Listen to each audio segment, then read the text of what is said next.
This channel does not promote any violence, harmful, or illegal activities. All content provided by this channel is meant for an educational and information purpose only. শহরে আয়োজিত হতে চলেছে শাস্ত্রীয় সঙ্গীতের আসর। আর তার আগে রবিবার দক্ষিণী সঙ্গীত সম্মেলনের পক্ষ থেকে আয়োজন করা হয় র্যালির, যার পোশাকে নাম দেয়া হয় সঙ্গীতের জন্য হাঁটুন। নেতাজি নগর নারকেল বাগান থেকে শুরু হয়ে বিজয়গড় নিরঞ্জন সদনে শেষ হয় র্যালিটি।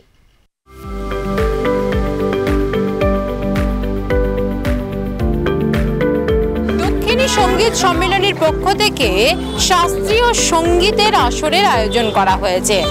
22শে ফেব্রুয়ারি থেকে 24শে ফেব্রুয়ারি এই আসর বসবে, কিন্তু তার আগে একটি পদযাত্রার আয়োজন করা হয়েছে।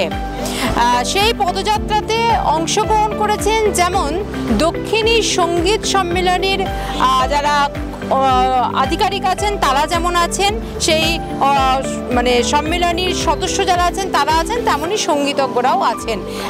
কেন এই আয়োজন সেটাই আমরা জেনে নেব। এই যে শাস্ত্রীয় সঙ্গীতের আসরের আপনারা আয়োজন করছেন কেন? আমরা শাস্ত্রীয় সঙ্গীত হচ্ছে গিয়ে সঙ্গীতে একটা ঘরানা যা সমস্ত সঙ্গীতের ভেতরে সুর, লয়, তাল তার ভেতরে আপনারা পাবেন। তারই প্রসার। এমনি আপনি আধুনিক গান যখন শুনছেন, দেশাত্মবোধক গান যখন শুনছেন, তখন তার একটা প্রচার প্রক্রিয়া একরকম, কিন্তু তার ভেতরে যে সুরগুলো থাকে, রাগ রাগিনীগুলো থাকে, সেগুলো হচ্ছে গিয়ে আমাদের এই ক্লাসিক্যাল মিউজিকের ভেতর থেকেই হচ্ছে গিয়ে উঠে আসে। আজকে আমাদের সঙ্গীতের প্রসারের জন্য, সুস্থ সংস্কৃতির জন্য এবং সামগ্রিকভাবে সমস্ত সঙ্গীতের জন্যই আমরা একটা এই কর্মসূচি নিয়েছি। রাজ্য সরকারের পক্ষ থেকে এবার শাস্ত্রীয় সঙ্গীতের মেলার আয়োজন করা হয়েছিল।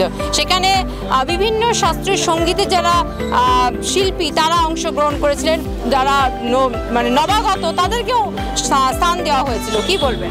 আমরাও দেই। আমরা এই 45 বছর ধরে, এটা আমাদের 43তম শাস্ত্রীয় সঙ্গীতানুষ্ঠান। প্রতি বছরই আমরা নতুন প্রতিভা, উদীয়মান প্রতিভা তাদের রাখি। এবছরও তারা আছেন এবং আমাদের যেহেতু শাস্ত্রীয় সঙ্গীতের অনুষ্ঠান দিয়ে দক্ষিণীর যাত্রা শুরু হয়েছিল, সেই জন্য বার্ষিক এই অনুষ্ঠানটা আমরা করি। অন্যান্য গানের উদ্যোগকে কি বলবেন? সঙ্গীতের প্রতি রাজ্য সরকারের যে উদ্যোগ, তাকে কি বলবেন? সেটা উদ্যোগ থাকলে সেটা তো নিশ্চয়ই প্রশংসনীয়, আমরা প্রশংসা করি, কিন্তু এটার আরও বিস্তার চাই। পশ্চিম বাংলায় শাস্ত্রীয় সঙ্গীতের প্রসার যাতে হয়, সেইটাই আমাদের লক্ষ্য। দক্ষিণী সঙ্গীত সম্মেলনের সঙ্গে আমার অনেক বছরের, এটা আমার একটা ফ্যামিলি রিলেশন বলা যেতে পারে। আর এত বড় একটা সঙ্গীত সম্মেলন যেটাতে কোনো কিছু এখানে কোনো কিছু স্পন্সর নেই, কিছু নেই, এত বছর ধরে ওনারা করে যাচ্ছেন, এটা একটা সত্যি সবার কাছে একটা দারুণ একটা ব্যাপার। এবং এই বছরও আমি বাজাচ্ছি এবং আমি প্রায় প্রত্যেক বছরই বাজাই, এবং এইভাবে যে করে যাচ্ছে ওনারা, এবং এই জায়গাটা একটা ফ্যামিলির মতন আর কি, এখানটা আমরা না এসে পারি না। এই শাস্ত্রীয় সঙ্গীতকে মানুষের মধ্যে ছড়িয়ে দিতে ছোট থেকে বড় প্রতিটা মানুষই যেন শাস্ত্রীয় সঙ্গীতকে বোঝে এবং শাস্ত্রীয় সঙ্গীতের প্রতি আগ্রহ দেখায়, সেই উদ্দেশ্যেই কেন্দ্র করেই এই আসরের আয়োজন করা হয়েছে। দক্ষিণী সঙ্গীত সম্মেলনের পক্ষ থেকেও নতুনদের সুযোগ দেওয়া হয় প্রতি বছর।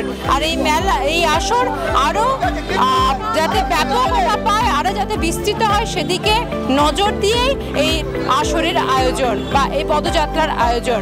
ক্যামেরায় পার্থ চক্রবর্তীর সঙ্গে নাজার আমানের রিপোর্ট, আর প্লাস নিউজ, কলকাতা।